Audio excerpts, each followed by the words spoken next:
The first area, fabulous, it works great, is that in terms of what is ISO 26000. We've already heard of this a little bit. Obviously, a voluntary guidance standard on social responsibility. It does not establish requirements, and so therefore it can't then be requirements within it. It gives recommendations of actions that organizations then should. And Rob mentioned earlier on about some of the language that's used within the text itself. So you'll see a lot of shoulds. Organizations should consider what they should do elements. Great. So this has got essentially guidance at its core. What is ISO not? As you heard already, it's not a management system, and it's not a certification system. Fabulous. Got that out of the way now. Well, it's been a long, long path.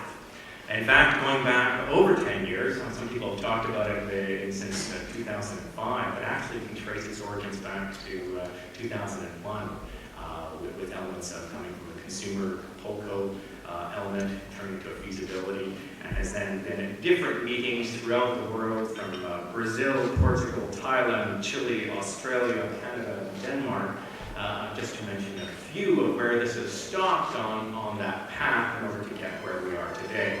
At the final session, there were some 99 different countries officially as part of that who kind of mandated this.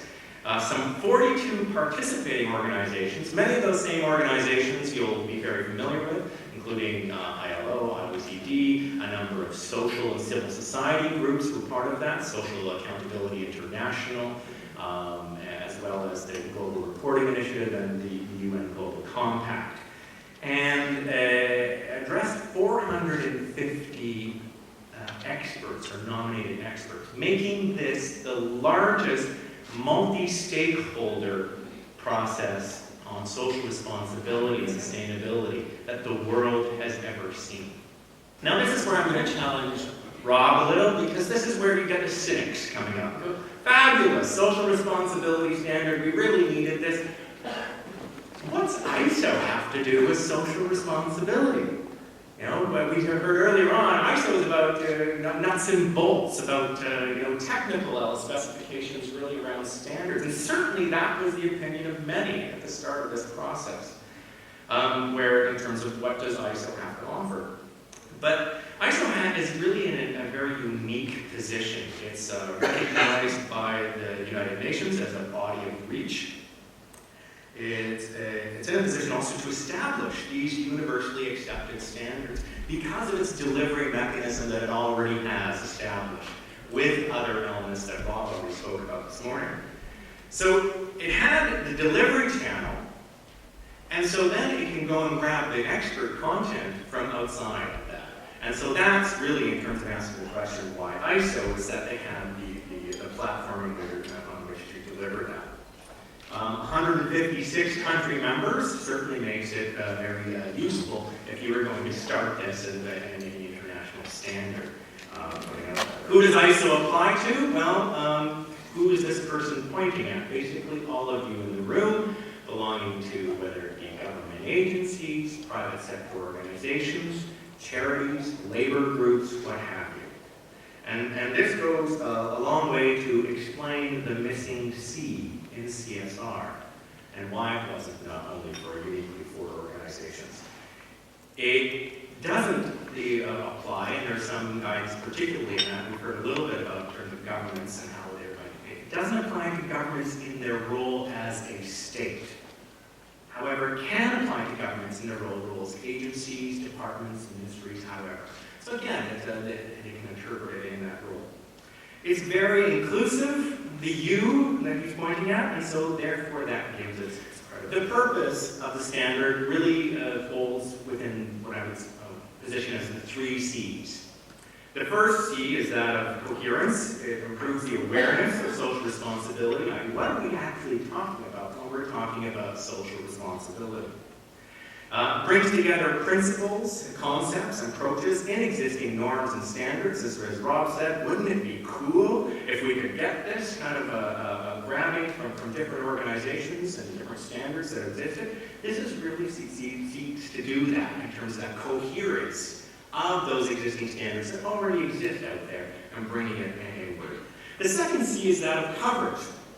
Obviously, we want to enhance it's very international. It applies to all types of organizations, all sizes of organizations, right? Because a lot of us think, social responsibility, that's only for big organizations. Well, increasingly, we're being challenged on that as SMEs and smaller groups, more particularly those who are relevant also to ISO standards, seek to adopt and take this up. The third C is that of credibility. And credibility it gets from the process of this huge, more than 10-year process of inclusivity that has created this standard and enhances credibility of reports, of claims, and increasing the confidence and satisfaction in the organizations to its customers or to those who have relationships with it. How does ISO 26000 define social responsibility? And really, for my money, this was the key seminal task and seminal achievement of ISO 26000. Essentially, we could have folded up the tent at this point, once we had the definition, and basically said, we've done our work.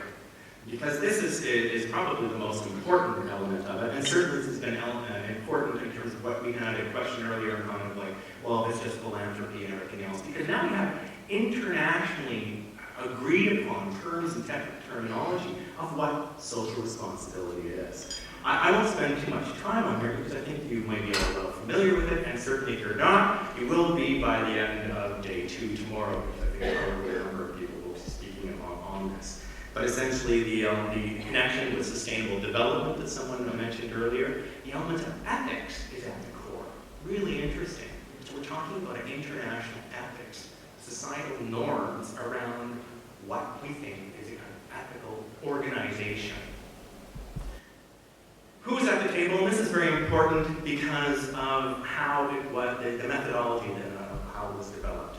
I mentioned before, this is one of the largest international standard setting processes. Equally with this twinning element is very important to twinning developing and developed countries. Some 110 developing countries were part of this process. Making this, again, one of the first times that developing countries were actually so embedded into a process of creating a standard, which therefore addresses one of the key concerns that we always hear from developing countries is, it wasn't developed here, this comes from the West, it comes from the North, however, and so it doesn't apply to me. And, oh, wait a minute, we've now been very inclusive through this process to say that if there was those issues, we've addressed those internally in the standard as well. So this is what gives the standard this rigidity. We've talked about that it isn't a certification standard, but why not? Well, there was concern within the working group that it would inhibit uptake, and primarily those of small organizations. Saying, yeah, we get a certification standard, what do you see? What does business see? They see dollar signs, they see consultants getting rich, right? No others. So we want to necessarily put that a little bit further outside. There's a distrust also among certification bodies, particularly from some of those groups who then call for those claims of credibility made.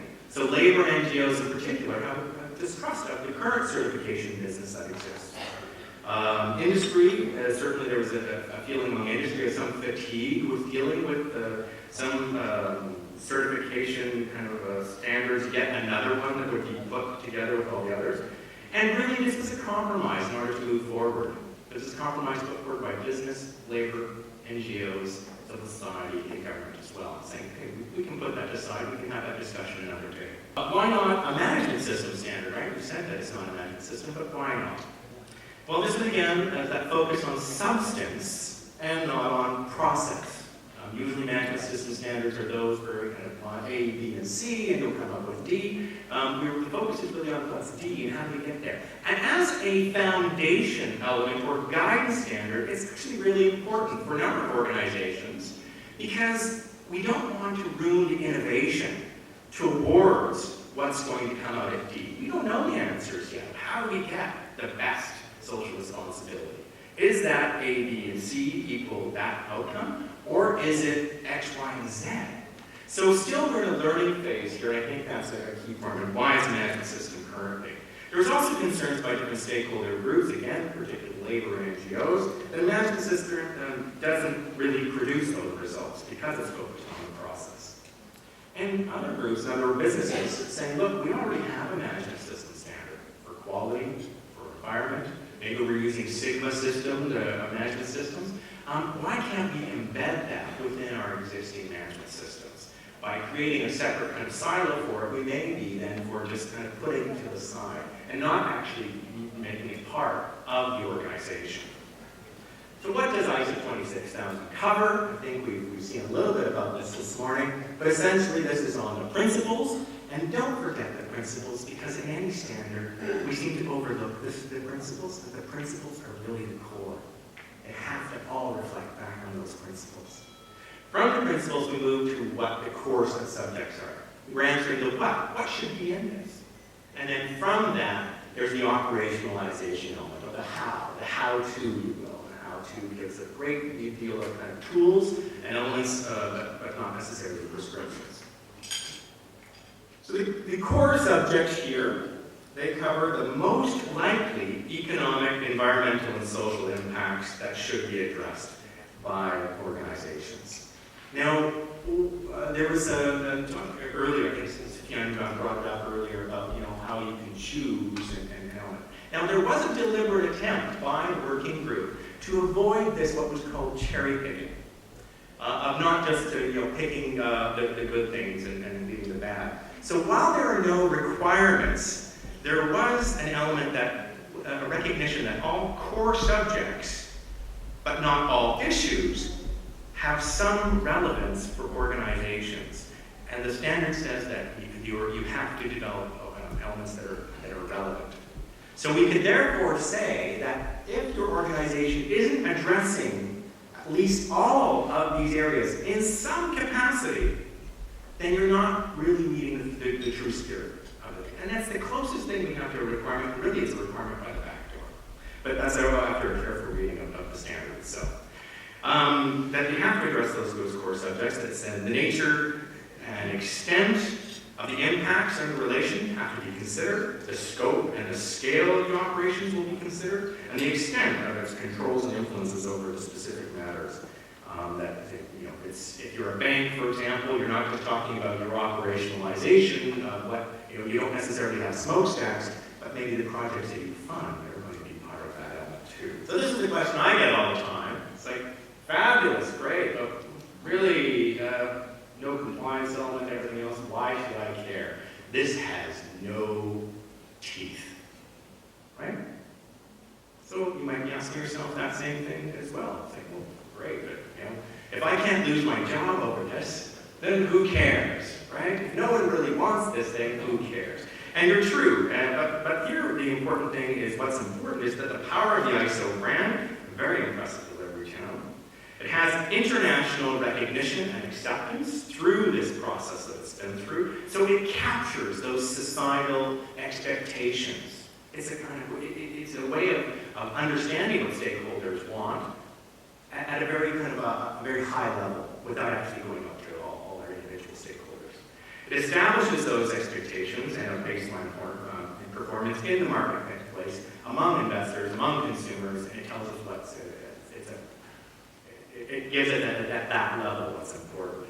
So then we ask the question, well then, does your dog bite? And this makes me think back to an element here of a... Does your dog bite? Oh.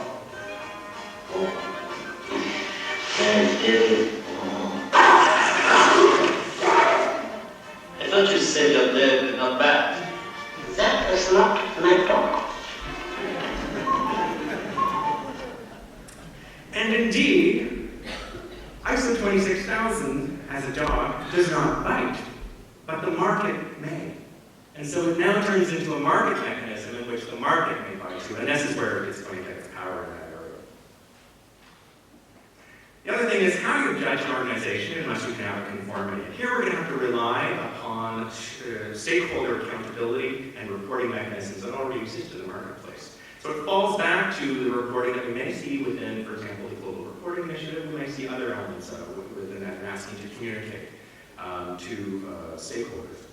And so we'll find a way. We'll find a way to do that. And in fact, we're already seeing that. I'm currently working on a project in Korea in which we're working with SMEs, and we're looking at how can we make performance element. There's been elements of that in Latin America, and I think Mark, you've been involved in a number of projects in that as well. So they're finding a way in order to judge performance on those areas without having to be a conformity. What are the implications for existing voluntary industry codes of practice? Many of you probably already have that. You're wondering this question. Well, the answer is none. However, it will probably become incorporated as a requirement of performance in voluntary industry codes. We can certainly see that's a likelihood, and it's starting to happen. And the organization's expectations that the code has been consistent or aligned with ISO 26000. We're already seeing that, and again, even within the European Commission, there's a reference to ISO 26000 as part of its procurement processes going forward, possibly.